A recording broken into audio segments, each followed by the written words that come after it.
Hello everyone, my name is Jamin. Thanks so much for visiting my channel. In this video, I have a Razer Blade 14 2022 model. I'm going to show you how to get inside, access your fan, heatsink, CPU, GPU area. So first thing, power down your computer through the start menu, make sure it's off and unplugged from your charger. We're then going to flip the computer over to access our bottom case screws. Now you have 10 screws along this bottom case. After you take those out, you're going to take a small, flat, preferably plastic pry tool. It'll scratch your computer less than a metal one will. And we're going to go across the seam and gently pry up the bottom case from the rest of your computer. It's generally best in computers to start out back near one of the two corners. And if you get stuck going in one direction, leave it, go to the other side, and continue in the other direction. Also, be careful not to put your pry tool too far in. You could damage some internal components. Just keep it on the edge, be nice and slow but firm, and you'll be able to get that bottom case off. Once you have removed the bottom case, this is what you're looking at for the inside of your computer. Now, as a general computer repair side note, whenever I'm working on a computer in my shop, it's sitting on an anti-static mat. Either that or an anti-static bracelet are great ideas to avoid damaging anything in your computer when you're working on it. If you would like any help with tools or supplies for your computer project, as well as any replacement or upgrade parts for this specific model, the Blade 14, there will be a link above, also below in the description, and it'll be a list of all those tools and supplies and replacement parts.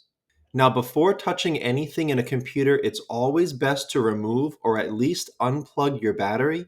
Computers are safer to work on when as little power as possible is running through them. Your battery is right down here along the bottom. There are 7 screws that need to be removed if you're taking your battery out, and the battery plugs into the motherboard right here. So you have these 2 other screws right there that need to come off to take this bracket off, and then you'll be able to unplug your battery. You have 2 fans, one on the right side of my screen, one on the left. Be very careful when unplugging them from the motherboard. The fan wires are very fragile and they can break too. They can come out of the plug. So just manipulate that plug. Use pliers or a pry tool to unplug your fans. Between the fans over the GPU, CPU area here, you have a vapor chamber cooling system with 2 heat sinks.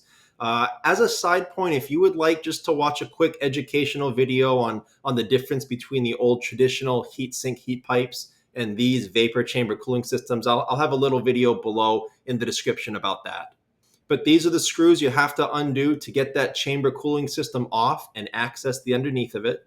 Once you do, this is what the underside of that heatsink looks like. You got some thermal paste above the CPU, GPU areas, and then you have these cooling pads all around here.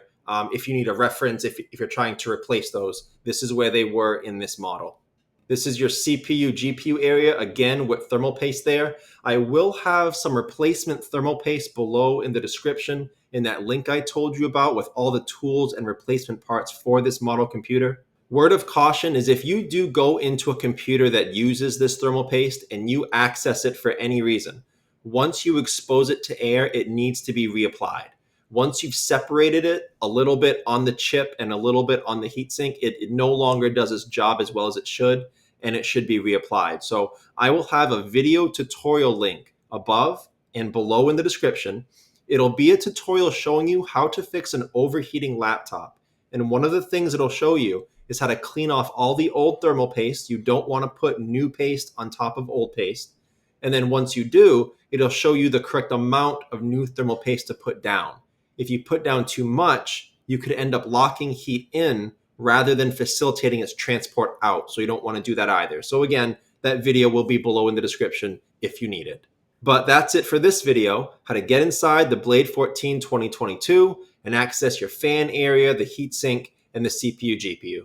Thanks again so much for watching. Please remember to like and share if this helped you out, if you think it can help someone else out. And feel free to subscribe if you enjoy DIY computer content like this, or if you just want to keep me on hand to answer any of your future computer questions. I do try to answer all questions throughout my channel at least a couple times a day.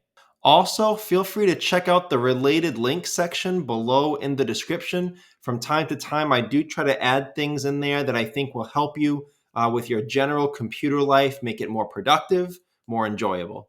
So thanks again for watching, everyone. I look forward to seeing you on my next video.